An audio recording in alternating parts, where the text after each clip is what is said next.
Why? The reason may be that it is cheaper to get a lady at a go-go bar and so on. If you turn away from this context, you would be only a hypocrite. However, I'm not sure if it's worth going there and spending 2 hours on a bus from Manila just because it's cheaper.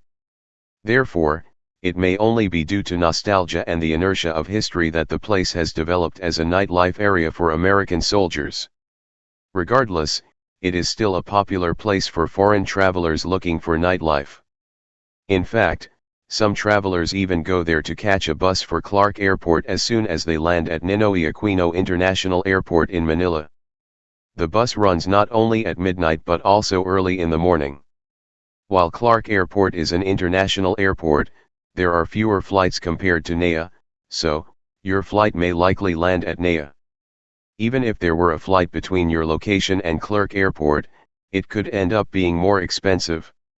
Those who are looking for cheaper options may not want to pay for a more expensive ticket and instead opt for a bus ticket between the two airports, which costs around 400 pesos. Frankly speaking, I don't always think of Angeles as a must-visit destination, but it's also true that there are still many go-go bars, and it may be worth visiting Walking Street at least once. Walking Street is located along Fields Avenue as a side street, bounded by two gates with the words Walking Street, and with a McDonald's and a Jollibee nearby. Although the Jollibee is a little further from the gate, it is more popular and tasty for Filipinos, and the presence of McDonald's indicates that there are many American travelers coming to the street. In fact, some say that long-established go-go bars such as Dollhouse and Atlantis are owned by Americans, although I am not certain. However, nowadays, many bars are managed by Koreans, as evidenced by the Korean letters called hang that can be seen here and there. Japanese letters have disappeared, which I am happy about since I don't want Japanese to stand out in such a sexual industry, being a Japanese myself.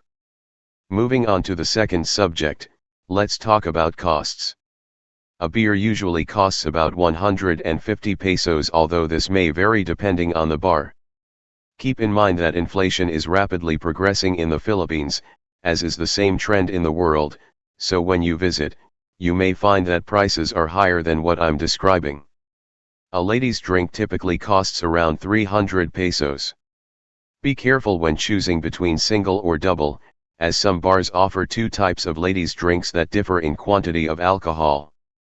You could ignore the request for a lady's drink, but I personally can't and would avoid such bars. To bring back customers after COVID-19, some bars offer a beer for 100 pesos and a lady's drink for 150 pesos. It's important to understand the concept of bar fine in go-go bars, which is the fee you pay to take a lady out with you.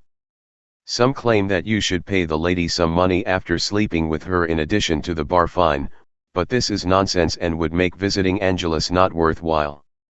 Currently, the bar fine in Angeles is around 4,000 pesos, which is almost the same rate as in Malate, Manila. For instance, the ladies waiting for customers at LA Cafe charge around 4,000 pesos, which is a threshold. You can either pay more to be with her for a longer time or pay less for a shorter time. However, keep in mind that paying 4,000 pesos may not necessarily feel cheaper, as you must pay regardless of the length of time.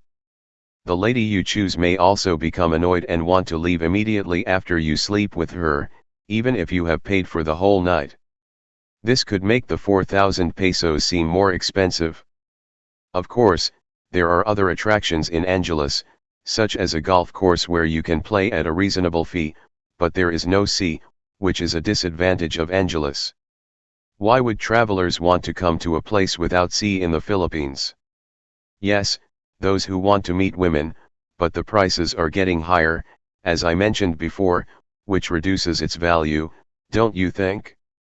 By the way, if you watch videos of the street view in Angeles, you can see that most foreign travelers there walk with a face to show a little bit of guilt and annoyance at being filmed. If you are also such a type, it's best not to go there.